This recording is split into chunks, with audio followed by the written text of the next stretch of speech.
नमस्ते दोस्तों, मेरे YouTube चैनल में आपका स्वागत है। आशा है आप अच्छे और स्वस्थ होंगे। यदि आप इस चैनल पर नए हैं तो कृपया इस चैनल को सब्सक्राइब करें। आज हम बात करेंगे देवी दुर्गा के 9 रूपों की कहानी के बारे में। शास्त्रानुसार माँ दुर्गा के 9 रूप कहे गए हैं और नवरात्र के प्रत्येक दिन माँ का ही एक रूप होता है। महाकाली रूप प्राचीन समय की बात है। संसार में प्रलय आ गई और चारों ओर पानी नजर आने लगा। उस समय भगवान विष्णु की नाभि से कमल की उत्पत्ति हुई। उस कमल से ब्रह्मा जी की उत्पत्ति हुई। विष्णु जी के कानों से कुछ मैल भी निकला था, जिससे मधु और कैटभ नाम के 2 राक्षस भी पैदा हो गए। मधु और कैटभ ब्रह्मा जी को देख उन्हें अपना भोजन बनाने के लिए दौड़े। ब्रह्मा जी ने भय के मारे विष्णु जी स्तुति करनी आरंभ की। ब्रह्मा जी की स्तुति से विष्णु भगवान की आंख खुल गई और उनके नेत्रों में वास करने वाली महामाया वहां से लोप हो गई। विष्णु जी के जागते ही मधु कैटभ उनसे युद्ध करने लगे। शास्त्रों के अनुसार यह युद्ध 5000 वर्षों तक चला था। अंत में महामाया ने महाकाली का रूप धारण किया और दोनों राक्षसों की बुद्धि को बदल दिया। सा होने पर दोनों असुर भगवान विष्णु से कहने लगे कि हम तुम्हारे युद्ध कौशल से बहुत प्रसन्न है। तुम जो चाहो वह वर मांग सकते हो। भगवान विष्णु बोले कि यदि तुम कुछ देना ही चाहते हो तो यह वर दो कि असुरों का नाश हो जाए। उन दोनों ने तथास्तु कहा और उन महाबली दैत्यों का नाश हो गया। महालक्ष्मी रूप प्राचीन समय में महिषासुर नाम का एक दैत्य था। उसने अपने बल से सभी राजाओं को परास्त कर पृथ्वी और पाताल लोक पर अपना अधिकार कर लिया था। अब वह स्वर्ग पर अधिकार चाहता था, तो उसने देवताओं पर चढ़ाई कर दी। देवताओं ने अपनी रक्षा के लिए भगवान विष्णु तथा शिवजी से प्रार्थना की। उनकी प्रार्थना सुनकर दोनों के शरीर से एक तेज पुंज निकला और उसने महालक्ष्मी का रूप धारण किया। इन महालक्ष्मी ने महिषासुर का अंत किया और देवताओं को दैत्यों के कष्ट से मुक्ति दिलाई। चामुंडा देवी रूप बहुत पहले संसार में 2 राक्षसों की उत्पत्ति हुई, जिनका नाम शुंभ व निशुंभ था। उन्होंने अपनी शक्ति के बल पर पृथ्वी व पाताल लोक के सभी राजाओं को परास्त कर दिया। अब वह दोनों स्वर्ग पर चढ़ाई करने चल दिए। देवताओं ने भगवान विष्णु को याद किया और उनसे प्रार्थना की। उनकी इस प्रार्थना और अनुनय से विष्णु भगवान के शरीर से एक ज्योति प्रकट हुई, जो चामुंडा के नाम से प्रसिद्ध हुई। देखने में वह बहुत सुंदर थी और उनकी सुंदरता देखकर शुंभनिशुंभ ने सुग्रीव नाम के अपने एक दूत को देवी के पास भेजा कि वह उन दोनों में से किसी एक को अपने वर के रूप में स्वीकार कर ले। देवी ने उस दूत को कहा कि उन दोनों में से जो उन्हें युद्ध में परास्त करेगा उसी से वह विवाह करेगी।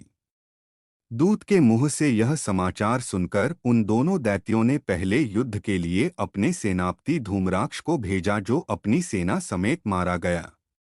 उसके बाद चंडमुंड को भेजा गया, जो देवी के हाथों मारे गए। उसके बाद रक्तबीज लड़ने आया।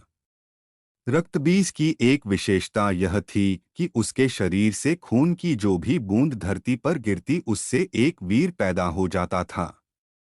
देवी ने उसके खून को खप्पर में भरकर पी लिया। इस तरह से रक्तबीज का भी अंत हो गया।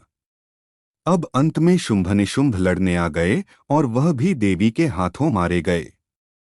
योगमाया रूप जब कंस ने देवकी और वासुदेव के 6 पुत्रों को मार दिया, तब 7वें गर्भ के रूप में शेषनाग के अवतार बलराम जी आए और रोहिणी के गर्भ में स्थानांतरित होकर प्रकट हुए। उसके बाद 8वें गर्भ में श्री कृष्ण भगवान प्रकट हुए। उसी समय गोकुल में यशोदा जी के गर्भ से योगमाया का जन्म हुआ। वासुदेव जी कृष्ण को वहां छोड़कर योगमाया को वहां से ले आए। कंस को जब 8वें बच्चे के जन्म का पता चला तो वह योगमाया को पटककर मारने लगा, लेकिन योगमाया उसके हाथों से छिटकर आकाश में चली गई और उसने देवी का रूप धारण कर लिया। आगे चलकर इसी योगमाया ने कृष्ण के हाथों योगविद्या और महाविद्या बनकर कंस, चाणूर आदि शक्तिशाली असुरों को परास्त करके उनका संहार किया। रक्तदंतिका रूप। बहुत समय पहले की बात है, वैप्रचिति नाम के असुर ने पृथ्वी व देवलोक में अपने कुकर्मों से आतंक मचा के रखा था। उसने सभी का जीना दूभर कर दिया था। देवताओं और पृथ्वीवासियों की पुकार से देवी दुर्गा ने रक्तदंतिका नाम से अवतार लिया। देवी न वैप्रचिति और अन्य असुरों का रक्तपान करके मानमर्दन कर दिया। देवी के रक्तपान करने उनका नाम रक्तदंतिका पड़ गया। शाकुंभरी देवी रूप। प्राचीन समय में एक बार पृथ्वी पर 100 वर्षों तक बारिश न होने से भयंकर सूखा पड़ गया। चारों ओर सूखा ही सूखा था और वनस्पति भी सूख गई थी, जिससे सभी ओर हाहाकार मच गया। सूखे से निपटने के लिए ऋषि मुनियों ने वर्षा के लिए भगवती देवी की उपासना की। उनकी स्तुति से मां जगदम्बा ने शाकुंभरी के नाम से पृथ्वी पर स्त्री रूप में अवतार लिया।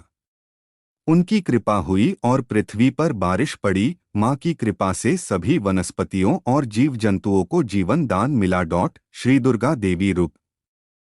प्राचीन समय में दुर्गम नाम का एक राक्षस हुआ, जिसके प्रकोप से पृथ्वी, पाताल और देवलोक में हड़कंप मच गया। इस विपत्ति से निपटने के लिए भगवान की शक्ति दुर्गा ने अवतार लिया। देवी दुर्गा ने दुर्गम राक्षस का संहार किया और पृथ्वी लोक के साथ देवलोक व पाताल लोक को विपत्ति से मुक्ति दिलाई। दुर्गम राक्षस का वध करने के कारण ही तीनों लोकों में इनका नाम देवी दुर्गा पड़ा। भ्रामरी रूप। प्राचीन समय में अरुण नाम के राक्षस की इतनी हिम्मत बढ़ गई कि वह देवलोक में रहने वाली देवपत्नियों के सतीत्व को नष्ट करने का कुप्रयास करने लगा। अपने सतीत्व को बचाने के लिए देवपत्नियों ने भौरों का रूप धारण कर लिया। वह सब देवी दुर्गा से अपने सतीत्व को बचाने के लिए प्रार्थना करने लगी। देवपत्नियों को दुखी देख मां दुर्गा ने भ्रामरी का रूप धारण किया और अरुण राक्षस के संहार के साथ उसकी सेना को भी नष्ट कर दिया। चंडिका रूप। एक बार पृथ्वी पर चंडमुंड नाम के 2 राक्षस पैदा हुए। इन दोनों राक्षसों ने तीनों लोकों पर अपना अधिकार कर लिया। इससे दुखी होकर देवताओं ने मातृशक्ति देवी का स्मरण किया। देवताओं की स्तुति से प्रसन्न होकर देवी ने चंडमुंड राक्षसों का विनाश करने के लिए चंडिका के रूप में अवतार लिया।